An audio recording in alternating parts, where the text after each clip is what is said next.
So dear students, today's topic first freedom fight 1857.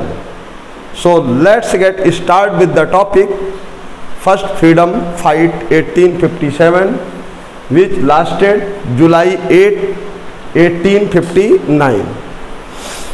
जो हमारी पहली फ्रीडम फाइट थी जिसे ब्रिटिशर्स जो है सिपॉय म्यूटनी कहते थे। मीन्स ब्रिटिशर्स ने कभी ये नहीं माना कि that was first freedom fight from on behalf of India और फ्रॉम इंडिया। इंडिया की तरफ से वो पहली स्वाधीनता संग्राम उसे नहीं मानते थे। क्यों नहीं मानते थे? क्योंकि वो कहते थे कि स्वाधीनता इनको किससे चाहिए, हम रूल ही नहीं कर रहे हैं। जबकि ये सच्चाई है, उस समय के भारत में दो भारत बन गए थे। भारत को भी दो भारत में बांट दिया था। एक था आपका ब्रिटिश इंडिया,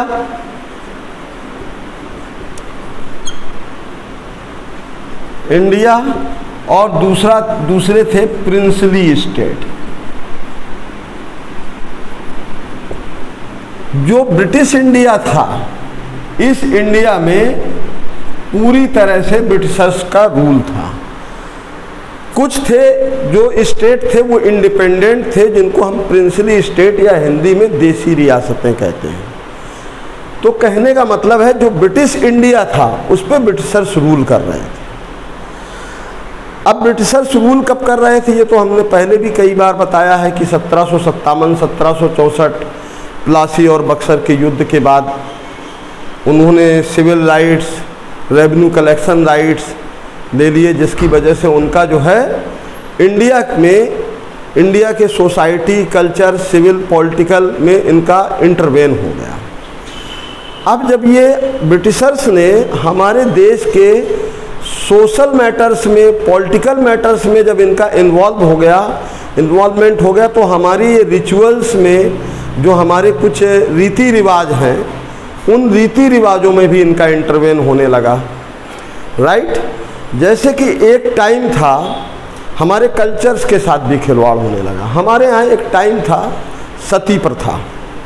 सती प्रथा क्या होता था कि जब कोई पति मर जाता था तो उसकी पत्नी चाहे जवान ही क्यों ना हो, चाहे आज ही शादी करके आई है, आज ही उसका पति मर गया किसी कारणवश, तो उसे जो है पति के साथ जिंदा जला दिया जाता था, जो कि एक कुरीति थी। मैं ये नहीं कहता हूँ कि ब्रिटिशर्स हर जगह गलत थे। वो कुछ हमें आर्ट ऑफ लाइफ भी सिखा रहे थे, लिविंग आर्ट भी सिखा रहे थे। साथ साथ वो हमारा एक्सप्लॉयटेशन तो कर रहे थे, डोमिनेशन भी कर रहे थे, लेकिन साथ ही साथ वो हमें कहीं जीने की कला भी सिखा रहे थे। तो उन्होंने कहा कि ये ठीक नहीं है। आप एक ह्यूमन बीइंग को, मतलब एक महिला है, एक औरत है जिसने अपने जीवन की अभी शुरुआत भी नहीं की है, वो अगर उसका पति मर गया किसी वजह से, डेथ कर गया, तो इसमें उस लेडी का क्या दोष है? उसे क्यों जिंदा जलाया जाए? दूसरी तरफ हमारे समाज का भी डबल स्टैंडर्ड था। हमारे सोसाइटी में ये डबल स्टैंडर्ड था, एक पति तो चाहे 3 पत्नी रख ले, 4 पत्नी रख ले, कोई फर्क नहीं पड़ता है अगर वो सक्षम है तो, लेकिन पत्नी किसी से बात भी ना करे। तो ये डबल स्टैंडर्ड था हमारी सोसाइटी का। इस सोसाइटी को उन्होंने कुछ हद तक इक्वल बनाने का ये प्रयास भी था। तो सती प्रथा का भी विरोध किया। उनके इस ब्रिटिश रूल के इस समर्थन में, सती प्रथा के समर्थन में हमारे देश के जो है जो सोशल समाज सुधारक कहेंगे हम, सोशल रिफॉर्मर्स, राजा राम मोहन राय साहब भी, वो भी जो है सती प्रथा का विरोध करते थे। तो उन अंग्रेज़ों को कहीं कहीं हमारा समर्थन भी मिला है, कुछ मामलों में समर्थन मिला है। अच्छा, विडो रीमैरिज की बात की, जो कि हमारे समाज के लिए एक आघात था, उस समय के तत्कालीन समाज के लिए एक आघात था। तो विडो मैरिज को, वो विडो अगर हो गई तो उसके रीमैरिज की बात करते थे कि अगर कोई स्त्री कम उम्र में ही विडो हो गई है तो उसे एक बार जीवन जीने का हक है, उसे भी औरों की तरह हंसने का, औरों की तरह घूमने का, औरों की तरह बात करने का, एक जीवन जीने का अधिकार है, तो ये राइट उसे मिलना चाहिए। जिससे कि हमारे समाज में जो है क्या होता था, एक उथल पुथल मचती थी। एक तबका समाज का, एक सेगमेंट, एक क्लास, एक वर्ग ऐसा होता था जो ब्रिटिशर्स की यश करता था, ब्रिटिशर्स की हाँ में हाँ मिलाता था, और एक वर्ग ऐसा होता था जो ब्रिटिशर्स के इन तमाम जो है एक्ट को वो जो है एक क्या मानते थे, समाज के स्ट्रक्चर्स को खराब करना, समाज को दूषित करना मानते थे कि ये जो ब्रिटिशर्स हैं ये यूरोपियन मानसिकता हमारे भारत के लोगों पर थोप रहे हैं। तो ब्रिटिशर्स ने सारे काम गलत किए हैं ये मैं कभी नहीं मानता, बीइंग अ टीचर मैं ये नहीं मानता कि उन्होंने सारा कुछ गलत ही किया है, कुछ अच्छा भी किया है। जैसे वो राइट टू एजुकेशन की बात करते थे, ये ब्रिटिशर्स ही हैं जो कहते थे कि भाई महिला हो या पुरुष हो सब पढ़े लिखे होने चाहिए, जबकि हमारे देश में औरतों को पढ़ने का अधिकार नहीं था। को एजुकेशन की अगर किसी ने बात की तो वो किसने की, सबसे पहले ब्रिटिशर्स ने की। तो कुछ चीज़ें थी उनमें, लेकिन दूसरी तरफ जो उनकी डिवाइड एंड रूल पॉलिसी थी कि भारत में लोगों को बांटते रहो आपस में जाति बिरादरी के नाम। देखिए उनका जो स्टैंडर्ड था हमेशा डबल रहा है, दोहरा चाल चरित्र रहा है। दोहरा चाल चरित्र, एक तरफ तो वो अच्छी बातें करते थे, राइट टू इक्वालिटी की भी बात कर लेते थे, डेमोक्रेसी की भी बात करते थे, लेकिन दूसरी तरफ जो उनकी रूल करने की नीति थी वो आपस में लड़ा करके रूल करने की नीति थी, एक दूसरे को छोटा बड़ा करने की नीति थी। और जो विडो महिलाएं हो जाती थीं उनको रीमैरिज करने के लिए कहते थे अच्छा ठीक है तुम्हारे हिंदू धर्म में अगर ये पाप है, ये गलत है, तो तुम क्रिश्चियन अपना लो, राइट। वहाँ पे भी धर्मांतरण का खेल उस समय भी चल रहा था। अच्छा लोग क्रिश्चियन बन भी रहे थे, क्यों बन रहे थे, कुछ तो अनटचेबिलिटी से परेशान होकर के बन रहे थे कि भाई जो हमारे समाज में एक ये भी एक बुराई थी कि अनटचेबिलिटी थी, छोटा बड़ा ऊंच नीच इन तमाम चीज़ों को। तो ब्रिटिशर्स कहते थे कि देखिए भाई हमारे रिलीजन में, हमारे क्रिश्चियन रिलीजन में कोई छोटा बड़ा नहीं होता है, सब एक समान होते हैं, आप क्रिश्चियन बन जाओ और मैं आपको प्रोटेक्ट करूँगा। तो ये एक स्वाभाविक नेचर होता है कि यदि हमें अपने परिवार में सम्मान ना मिले तो हम जो परिवार हमें सम्मान देगा चाहे वो गैर ही क्यों ना हो, तो एक ये नेचर होता है व्यक्ति का कि वो उस परिवार की तरफ झुक जाएगा, राइट। तो ये तो था एक बेसिक जो इनके अंदर भेदभाव वाली नीति थी। इनफैक्ट 1857 की क्रांति के पीछे के क्या कारण थे, जो एक वैलिड रीजन थे, जो एक सॉलिड कारण थे। तो अगर हम उन कारणों पर जाएं तो एक तो जो है दैट वाज द टाइम, ये वो समय था जब भारत में नेशनलिज्म का उदय था या भारत में नेशनलिज्म चरम पर था। Means rise of nationalism was, rise of nationalism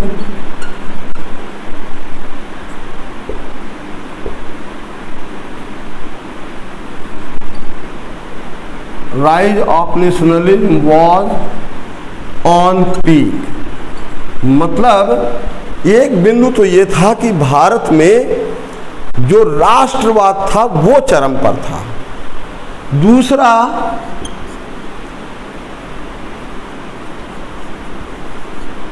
all wanted to get freedom, सभी को आज़ादी चाहिए थी। अब यहाँ पे स्वतंत्रता सभी को चाहिए थी।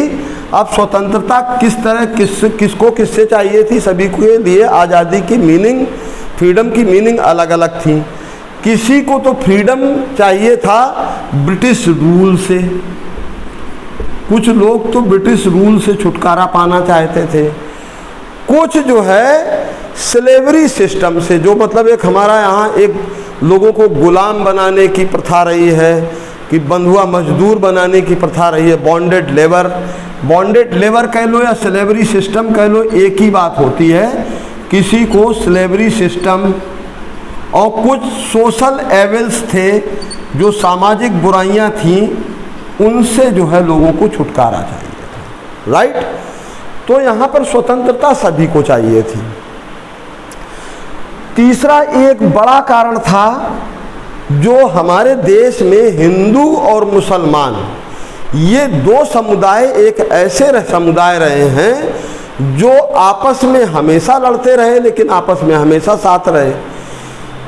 हमेशा साथ साथ लड़ते हुए भी एक दूसरे से लड़ते भी रहे, मारकाट भी करते रहे, लेकिन एक दूसरे के लिए कभी स्थितियां परिस्थितियां बनी या देश के लिए स्थिति परिस्थिति बनी तो ये साथ भी खड़े रहे। तो यहाँ पर हिंदू और मुस्लिम दोनों की धार्मिक भावनाओं पर मतलब ब्रिटिशर्स ने अटैक किया। Hindu and Muslims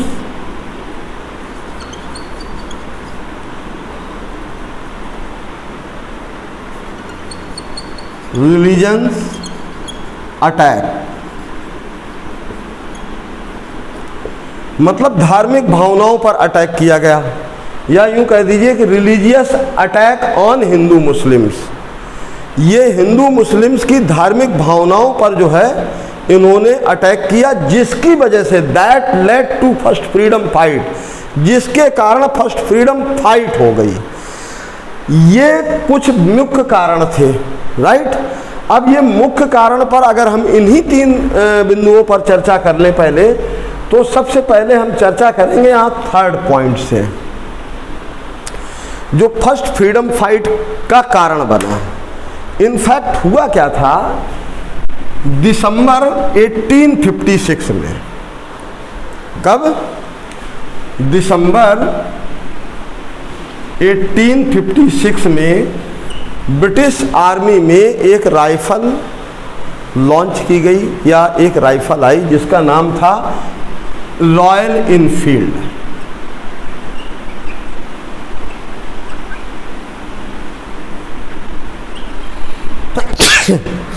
royal Enfield एक राइफल आई जो इसमें लॉन्च की गई। अब इस राइफल को लोड करने के लिए जो उसमें बुलेट डाली जाती थी, जो गन पाउडर डाला जाता था, तो उसकी कॉक को मुंह से चबाना पड़ता था। अब मुंह से चबा करके जब उसमें डालते थे तो उसमें कॉक में एक ग्रीस टाइप की चीज़ लगी रहती थी, तो वो जो ग्रीस होती थी, इनफैक्ट गाय और सुअर के मांस की या टुकड़ों से या उसकी चर्बी से जो फैट होता है उससे बनी होती थी। अब ब्रिटिश आर्मी में दोनों ही सर्विस करते थे, कौन? हिंदू भी मुसलमान भी। अब समस्या ये थी कि हमारे भारत की संस्कृति में एज पर द हिंदू सनातन संस्कृति के अनुसार अगर हम देखें तो गाय हमारी माता है, हम गाय को पूजते हैं। राइट? और मुस्लिम संस्कृति के हिसाब से देखा जाए तो उनके संस्कृति में सुअर का नाम लेना भी हराम है, सुअर का नाम लेना भी हराम है। तो यहाँ पर हिंदू और मुसलमान दोनों की धार्मिक भावनाओं के साथ एक साथ ब्रिटिशर्स ने खिलवाड़ किया, क्योंकि वो चाहते थे कि यहाँ के लोग जो है लोगों का धर्म भ्रष्ट हो, पथ भ्रष्ट हो जाएं, और इनको हम आपस में लड़वा करके रूल करते रहें, जैसे भी करते रहें। Is that clear? तो ये जब बात हुई और ये जब र्यूमर्स फैलने लगा चारों तरफ, राइट, जब ये र्यूमर्स फैलने लगा तो इस बात की जो है जानकारी जंगल की आग की तरह गांव-गांव तक फैलने लगी। मंगल पांडे नाम का जो एक सैनिक था, वो ब्रिटिश आर्मी में बैरक छावनी जो थी, छावनी को कैंटोमेंट कहते हैं। क्या कहते हैं? कैंटोमेंट। बैरक छावनी जो कि बंगाल में थी, इस बंगाल की बैरक छावनी यूनिट में एक सिपाही था। क्या था? सिपाही। अब इसको भी जब इस बात की जानकारी हुई तो इसने अपने ऑफिसर्स को बोला कि आई हैव हर्ड, मैंने सुना है कि जो ये राइफल है इस राइफल की जो है कॉक, जो बुलेट है, इसके कॉक में जो है गाय और सूअर की जो है चर्बी मिली हुई है, ऐसा मैंने सुना है। और सर आप बताइए क्या सत्यता है। तो इस बात के लिए उसके ऑफिसर्स ने, जो ब्रिटिश ऑफिसर्स था, उसने डिनाई कर दिया। उसने कहा this is nothing accept rumours, ये कुछ नहीं है र्यूमर्स के अलावा और कुछ नहीं है।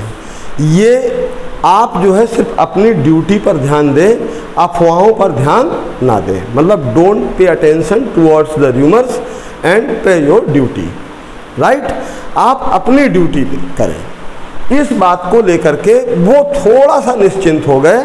और जब सैनिक जिस समय मना कर रहे थे कि इस राइफल से फायर मैं नहीं करूँगा, तो then Mangal Pandey was the first person, Mangal Pandey वो पहला व्यक्ति था जिसने कहा कि नो मतलब मुझे आई हैव ट्रस्ट, मुझे भरोसा है किस पर, अपने ऑफिसर्स पर, कि वह हमारे धार्मिक भावनाओं के साथ कोई खिलवाड़ नहीं करेंगे। Is that clear.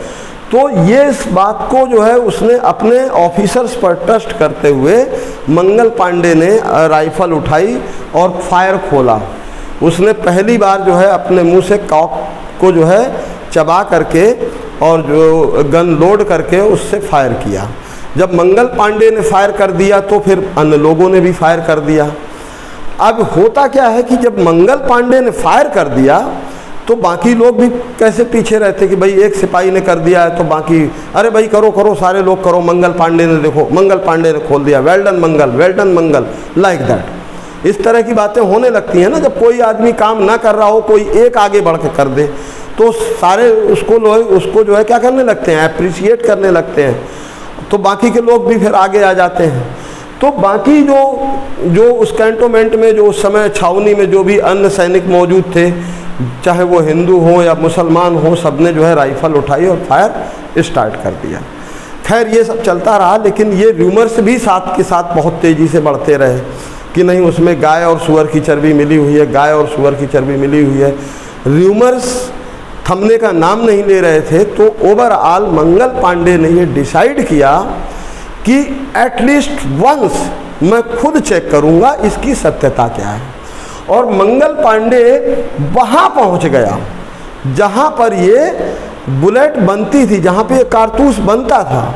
वहाँ उसने देखा कि वहाँ बहुत सारे जो है गाय और उसकी जो है सूअर के मांस की चर्बी वहाँ पे पड़ी हुई है और बहुत सारा मांस पड़ा हुआ है।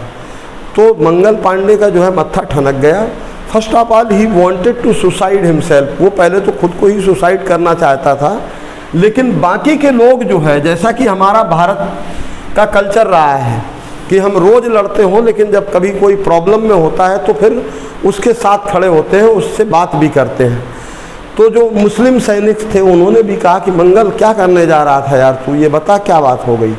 तो बोले कि यार सॉरी, हमने जो है अपने ऑफिसर्स पर भरोसा किया, मेरे इस ऑफिसर्स ने भरोसा तोड़ा, वो उसमें वास्तव में गाय और भैंस की चर्बी मिली हुई है। तो उसने कहा कि यार तो धार्मिक भावनाएं केवल तेरी तो आहत नहीं हुई, धर्म तो हमारा भी भ्रष्ट हुआ है। हम तो मुसलमान हैं, हमारे में सूअर बिल्कुल हराम है, हम तो नाम भी नहीं लेते, लेकिन अब तो हम चबा चुके हैं उसको, राइट। क्योंकि कारतूस से जिसने भी फायर किया, जो राइफल से जिसने भी फायर किया, तो उसका तो धर्म भ्रष्ट हो गया, चाहे वो हिंदू रहा हो या मुसलमान रहा हो। तो अब कुछ नया सोचते हैं, लेकिन इस बात को मंगल पांडे डाइजेस्ट नहीं कर पाया और उसने अपने उस ऑफिसर्स पर जिसने उसका भरोसा तोड़ा था, उस पर गोली चला दी। गोली चला दी, मंगल पांडे अरेस्ट हो गया। मंगल पांडे, ये जो है 1857 की घटना है, जब मार्च 1857 में मंगल पांडे ने गोली चला दी, किस पर, अपने अधिकारी पर, और उसको मार दिया। ओवरऑल मंगल पांडे को अरेस्ट कर लिया गया। मंगल पांडे की जो फांसी की डेट डिसाइड हुई वो मई थी, 31 मई 1857। लेकिन मंगल पांडे को अप्रैल 1857 में क्या दे दिया गया, फांसी दे दी गई, फास्ट ट्रायल चला करके। अप्रैल 1857 में, मतलब एक सर्टेन डेट से पहले। और ऐसा ब्रिटिशर्स ने 2 बार किया कि कि जो डिसाइडेड डेट से पहले फांसी देने का कांड 2 बार किया है। Do you know that? कब कब किया है? एक बार तो सरदार भगत सिंह के केस में किया था, जब सरदार भगत सिंह को फांसी की डेट से 1 दिन पहले या 1 रात पहले ही उनको फांसी दे दी गई थी। और दूसरा जो है इन्होंने ये मंगल पांडे के केस में किया था। नहीं, पहली बार मंगल पांडे के केस में, दूसरी बार में सरदार भगत सिंह के केस में। पहली बार में मंगल पांडे के केस में, दूसरी बार में सरदार भगत सिंह के केस में। 2 बार इन्होंने, ब्रिटिशर्स ने ऐसा किया है, चीट किया, जहां पर इनकी चीटिंग साफ साफ नजर आई कि मंगल पांडे के केस में भी लगभग 1 महीने पहले फांसी दे दी, और उधर जो है सरदार भगत सिंह के केस में लगभग 1 दिन पहले फांसी दे दी, मतलब डिसाइडेड डेट से पहले ही फांसी दे दी। तो ये जो है एक बड़ा कारण बना। अब जो है, जो हमारे प्रिंसली स्टेट थे और ब्रिटिश इंडियाज़ के स्टेट थे, ये रूलर्स जो है कलेक्ट होने लगे, और इन्होंने कहा कि भाई अब तो ब्रिटिशर्स जो है क्या करने लगे हैं, अपनी मनमानी पर आ गए हैं। भाई किसी को भी ट्रायल चलाओगे और ट्रायल चलाओगे फिर उसको फांसी पे लटका दोगे, वो भी चलो ठीक है, तुम्हारे ट्रायल में अगर वो दोषी पाया गया है तो आप फांसी दे रहे हो, एटलीस्ट जो उसका डेथ वारंट जिस डेट का साइन हुआ है उस डेट तक का तो वेट करो। इनको फांसी में लटकाने की इतनी क्या जल्दी रहती है कि भाई डेट का जो है आप इंतज़ार नहीं कर सकते हो। मतलब ये तो दोहरा चाल चरित्र है, ये गलत व्यवहार है हमारे साथ। तो ये लोग जो है राजा सब यूनाइट होने लगे, और यूनाइट होने के बाद ये हुआ कि उस समय 1857 में जो लास्ट मुग़ल रूलर था हमारा, हालांकि उस समय तक 1857 तक जो मुग़ल रूल था वो दिल्ली तक ही सीमित रह गया था। वो कौन था? बहादुर शाह जफर टू। बहादुर शाह टू कह लो या बहादुर शाह जफर, इनका पूरा नाम बहादुर शाह जफर सेकंड। ये लास्ट रूलर थे। ये हुआ कि भाई हम लोग सारे के सारे लोग 12 मई 1857 को कहाँ पर इकट्ठे होंगे? बहादुर शाह जफर टू के दरबार में इकट्ठे होंगे, और वहाँ से जो है हम क्या करेंगे, अपनी फ्रीडम फाइट की तैयारी करेंगे, शुरुआत करेंगे, और जिसका नेतृत्व जो है बहादुर शाह के हाथ में सौंप देंगे। तो बहादुर शाह से जाकर के इन्होंने प्रपोजल रखना था कि इस लड़ाई को आप लीड करो। यद्यपि उस समय जो बहादुर शाह थे, जो मुग़ल एम्पायर बहादुर शाह था, वो बिल्कुल बूढ़ा हो चला था, 80-82 साल की एज थी, वो क्या लीड करेगा।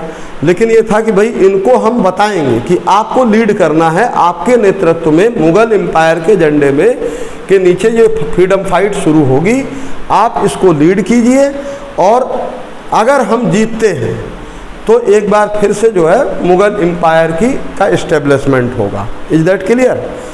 तो ये सब प्लानिंग चल रही थी। अब इन मीटिंग्स का परिणाम ये निकला, जैसा कि हमने शुरुआत में बोला कि गैरों से बाजी जीत गए पर हम अपनों से हारे थे। गैरों से तो हम जीत लें, लेकिन समस्या तब होती है जब हमारे बीच हमारा एक दुश्मन छुपा होता है, हमारे अपनों में हमारा दुश्मन छुपा होता है। तो उनमें उस समय भी ऐसा ही कुछ हो रहा था, हमारे अपनों में ही दुश्मन छुपे हुए थे। वो जाकर के ब्रिटिशर्स की गुलामी जो करते थे, ब्रिटिशर्स से इनाम लेने के लालच में या किसी तरह के लालच में जाकर के ब्रिटिशर्स से मिलते थे कि देखो ये लोग जो है 12 मई को मीटिंग करने वाले हैं, 12 मई को ये लोग मीटिंग करने वाले हैं, और 12 मई को मीटिंग करके हो सकता है ब्रिटिश गवर्नमेंट के अगेंस्ट जो है ये क्या कर देंगे, एक वार छेड़ देंगे, एक बैटल शुरू हो जाएगा। तो ब्रिटिशर्स ने इसको जो है दमन करने के लिए, डोमिनेट करने के लिए जगह जगह जो फ्रीडम फाइटर्स हैं कि ये फ्रीडम फाइटर्स देखते हैं कैसे कहाँ से निकल जाएंगे, फ्रीडम फाइटर्स की अरेस्टिंग स्टार्ट करवा दी, रेड स्टार्ट कर दी, कुछ को पकड़ लिया, कुछ को जो है ज़बरदस्ती अंदर कर दिया, लाइक दैट ये इन्होंने काम शुरू कर दिया। तो जो फाइट हमारी 12 मई 1857 से होनी चाहिए थी, वो 12 मई 1857 से ना होकर के 10 मई से ही हो गई, 10 मई 1857, मतलब 2 दिन पहले हो गई। जो हमारी लड़ाई 12 मई से शुरू होनी चाहिए थी वो 10 मई से शुरू हो गई। वो 10 मई से कैसे शुरू हो गई? इधर तो मंगल पांडे को समय से पहले फांसी दे देने से पूरे देश में एक तरह का क्या था, एक क्रोध था, एक मतलब फायर थी, आग थी कि ब्रिटिशर्स के अगेंस्ट कि यार ये तो बहुत गलत हुआ है कि मंगल पांडे को, ठीक है आपने तो तय कर लिया था उसको डेथ पनिशमेंट, तो एटलीस्ट उस डेट तक का इंतज़ार कर लेते। तो बिफोर डेट जो है जो फांसी हुई उससे पूरे देश में एक तरह की जो है आग थी, गुस्सा था अंग्रेज़ों के विरुद्ध। सेकेंड जो है, अब शुरुआत तो इसकी बंग भूमि से हो गई, बंगाल की भूमि से मंगल पांडे ने कर दिया था, लेकिन सही मायने में जो शुरुआत कहते हैं वो मेरठ से। तो 10 मई 1857 को मेरठ छावनी में सिपाहियों ने विद्रोह स्टार्ट कर दिया ब्रिटिश गवर्नमेंट के अगेंस्ट। तभी तो जो है फर्स्ट फ्रीडम फाइट का जो है बेस किसको मानते हैं, मेरठ को मानते हैं कि पहली फ्रीडम फाइट कहाँ से हुई, मेरठ से हुई। तो 1857 को यहाँ से मेरठ से स्टार्ट हो गई, और ये 1857 को मेरठ से फिर दिल्ली जो मेनली हुआ, आगरा, कानपुर, लखनऊ, झांसी जो बुंदेलखंड है, राइट। अब देखिए दिल्ली में ऑन बिहाफ ऑफ मुगल, जो मुगलों की तरफ से, जो मुगलों के नेतृत्व में जो फाइट हो रही थी उसको लीड कर रहे थे इनके जो सेनापति कह सकते हैं या जनरल, आर्मी जनरल, ठीक है, वो कौन थे, बख्त खान। इनके नेतृत्व में लड़ाई लड़ी जा रही थी। आगरा, कानपुर में से नाना साहब, झांसी से रानी लक्ष्मीबाई,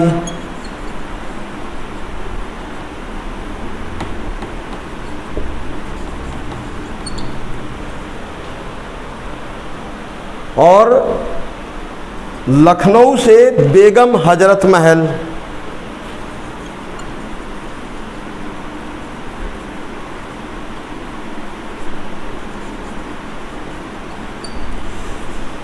ये जो मेन फ्रीडम फाइटर्स थे हमारे, ये सब मैदान में आ चुके थे। ये अपनी अपनी सेना लेकर के, अपनी अपनी टुकड़ियां लेकर के, जिसमें झांसी की रानी ने जो है लॉर्ड डलहौजी के अगेंस्ट मोर्चा खोल दिया था। अच्छा, झांसी की रानी लड़ाई में क्यों आई? झांसी की रानी जो है एक 22 साल 23 साल की एज में जो है वो विडो हो गई थी, और उनका जो बेटा था वो भी एक्सपायर कर गया था। तो झांसी की रानी लक्ष्मीबाई ने एक बेटे को अडॉप्ट कर लिया था, गोद ले लिया था, जिसका विरोध जो है कौन कर रहे थे? Lord Dalhousie, governor general of India.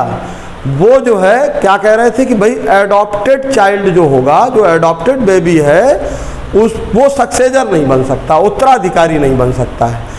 अब झांसी की रानी का ये कहना था कि भाई कैसे नहीं बन सकता है, जिसको मैंने अडॉप्ट कर लिया, जिसको मैंने मान लिया, इस राज्य ने अपना युवराज मान लिया, तो ब्रिटिशर्स कौन होते हैं? Who are Britishers? कौन है ब्रिटिशर्स? जब राज्य मेरा है और मैं इस राज्य की महारानी हूँ, मैंने मान लिया कि मैंने, ये मेरा बेटा है और यही है हमारा, तो वही तो हमारा सक्सेसर बनेगा, वही तो हमारा उत्तराधिकारी बनेगा। तो ये ब्रिटिशर्स कौन होते हैं कि ये हमें कहने वाले कि हम राज्य अपना किसको दें? लॉर्ड डलहौजी की नज़र झांसी पर थी। वो चाहता था कि राजा तो मरी गए हैं, रानी विडो है ही है, और अब जो है रानी को हम या तो जो है पेंशन देना स्टार्ट कर देंगे और कह देंगे राज्यपाट छोड़ दो, या फिर रानी जब तक है तब तक राज्य करे, इसके बाद जो है हम, ये राज्य हमारा हो जाएगा, ब्रिटिश रूल के अधीन हो जाएगा। या रानी रूल भी करना चाहे तो रूल करती रहे, लेकिन under the flag of Britishers, मतलब अंग्रेजों के झंडे के नीचे आकर के रूल कर ले, कोई प्रॉब्लम नहीं है। लेकिन झांसी की रानी लक्ष्मीबाई बड़ी जो है खुददार लेडी थी, और उसमें एक सेल्फ डिग्निटी, एक आत्मसम्मान की बात थी और बहुत अच्छी बात है कि अपने देश के लिए, अपने राज्य के लिए, अपनी ज़मीन के लिए, अपनी मिट्टी के लिए जो नहीं लड़ा, तो फिर उसका कोई मतलब नहीं है जीवन में, उसके जीवन का ही कोई मतलब नहीं है। अपने देश की मिट्टी के लिए अगर कोई लड़ता है तो उसे हम एक अलग टाइप का सम्मान देते हैं। झांसी की रानी लक्ष्मीबाई वही वीरांगना थी जो अंग्रेज़ों से लोहा लेने के लिए वो खुद ही पीठ पर अपने बेटे को बांध करके, और उनके दो घोड़े थे, एक बादल एक पवन, इन दोनों घोड़ों के साथ उन्होंने लड़ाई लड़ी और अंग्रेज़ों की सेना में तबाही मचा दी, मार काट मचा दी, पूरी लाशों बिछा दी, ग्वालियर से लेकर के दिल्ली तक लाशों से पाट दिया। लेकिन तत्कालीन ग्वालियर नरेश माधवराव सिंधिया ये अंग्रेज़ों की गुलामी नहीं छोड़ पाए, अंग्रेज़ों से मिलने वाला लालच नहीं छोड़ पाए।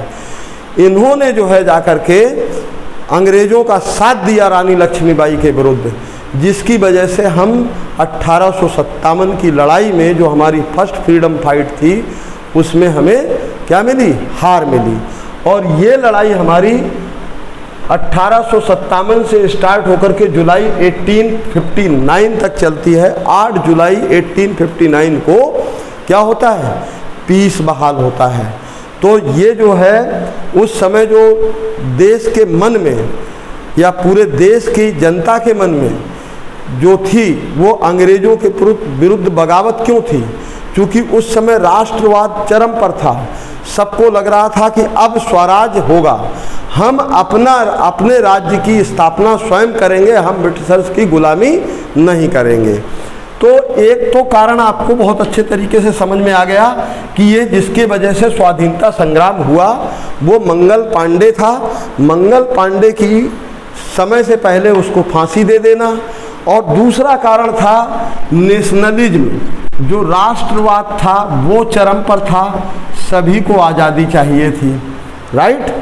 अब तीसरा कारण जो था, जो हमारा समाज में, अब 1820 के भारत को देखो, 18 से 20 जो 1820 का भारत है, इस भारत में बहुत सारी कुरीतियाँ थीं जिसके बारे में अभी 5 जून को केरला हाई कोर्ट ने कहा है। इसमें क्या कुरीतियाँ थीं, जिसमें न्यूडिटी पर उन्होंने अपना एक जजमेंट देते हुए कहा कि न्यूडिटी का मतलब किसी को सेक्सुअल अट्रैक्ट करना नहीं होता है, हर जगह न्यूडिटी का मतलब अश्लीलता नहीं होता है, वो देखने वाले की नज़र में होता है कि आप उसको कैसे देखते हैं। क्योंकि कहीं कहीं न्यूडिटी को पवित्र भी माना जाता है और कहीं और नहीं माना जाता है। हमारे इसी देश में पवित्र माना गया है। कहाँ पर माना गया है?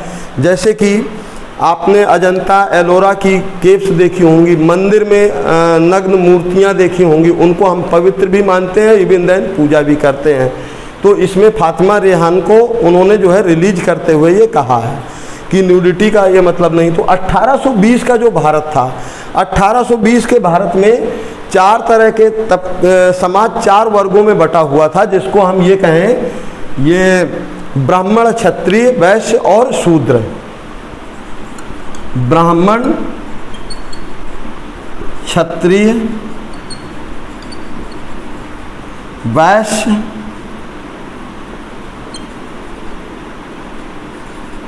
एंड शूद्रा।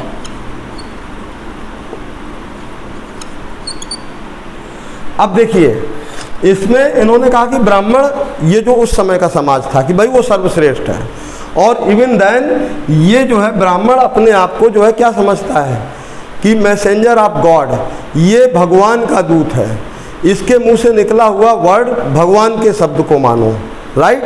और राजा के मुंह से निकला हुआ शब्द भी भगवान का शब्द है, राइट। दूसरा ये क्षत्रिय है, इसका काम था सिर्फ लड़ना और राज करना। राजकाज में पूरा इंटरवेन होता किसका था? ब्राह्मण का था। ये जो वैश्य था ये केवल व्यापार कर सकता था, कोई दूसरा वर्ग, कोई दूसरा व्यक्ति व्यापार नहीं कर सकता था। और शूद्र, इसको ना तो धन रखने का, ना संपत्ति रखने का कोई अधिकार नहीं था। इन 3 वर्णों की सेवा करना ही इसकी ड्यूटी थी, बस यही इसका राइट था, इसका कोई अपना व्यक्तिगत इंटरेस्ट नहीं था। और इन 3 वर्णों की सेवा करके जो इसे पहनने के लिए कपड़े मिल जाए, जो इसको खाने के लिए उनका मिल जाए, बस वही खाओ, वही भोजन करो। Is that clear. तो पहने हुए कपड़े और जूठा भोजन ये इसके हिस्से में आता था। तो यद्यपि देखिए यहाँ पर ब्रिटिशर्स ने जो है क्या किया, यहाँ पर ब्रिटिशर्स ने कहा कि ये तो मतलब इनह्यूमन एक्ट है, एक अमानवीय कृत्य है। तो यहाँ पर शूद्रों की दशा दिशा सुधारने के लिए उन्होंने कहा कि नहीं, कोई भी व्यक्ति सब एक तरह के ही तो होते हैं भाई, उनको भी ये राइट है कि वो अपनी लाइफ अपने तरीके से जिए। वो चाहें तो कोई भी व्यापार करें, वो ज़रूरी है कि अब किसी की मजदूरी करें या सफाई करें। तो यहाँ पर ब्रिटिशर्स जो है अच्छी बात भी कर रहे हैं।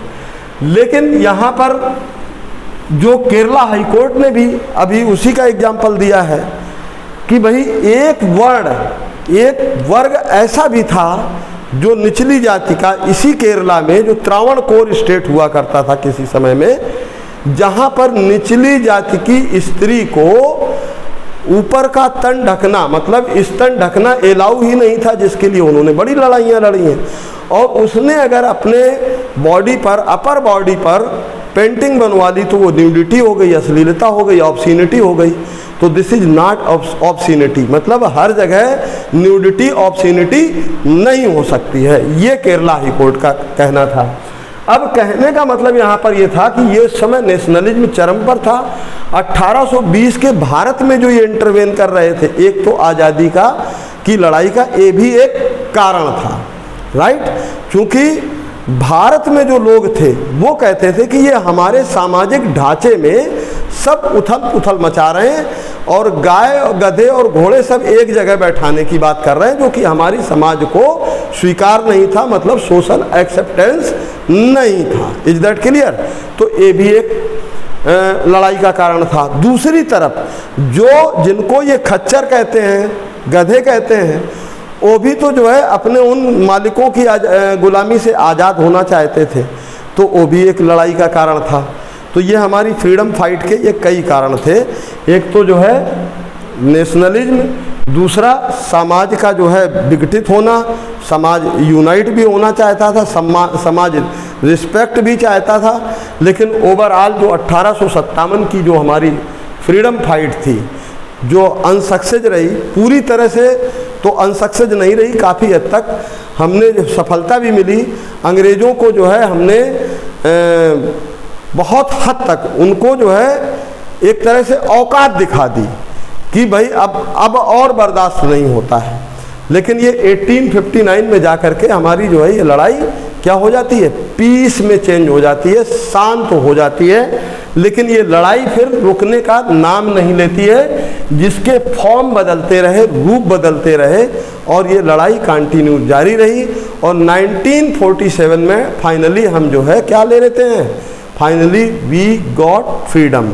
हम जो है ब्रिटिशर्स रूल से क्या मिल जाती है, हमको आज़ादी मिल जाती है 1947 में। इन बिटवीन कितने एक्ट आए, रूल्स आए, और जो है क्या क्या लॉज बने, और क्या क्या मूवमेंट रहे। तो उन तमाम मूवमेंट्स पर, आंदोलन पर हम step by step, one by one चर्चा करते रहेंगे। अगर आपको ये वीडियो पसंद आए, जानकारी पसंद आए, तो प्लीज़ इसे लाइक करें, शेयर करें, सब्सक्राइब करें, और अपने मित्रों के साथ शेयर करना ना भूलें। हमारे साथ बने रहें। Thank you.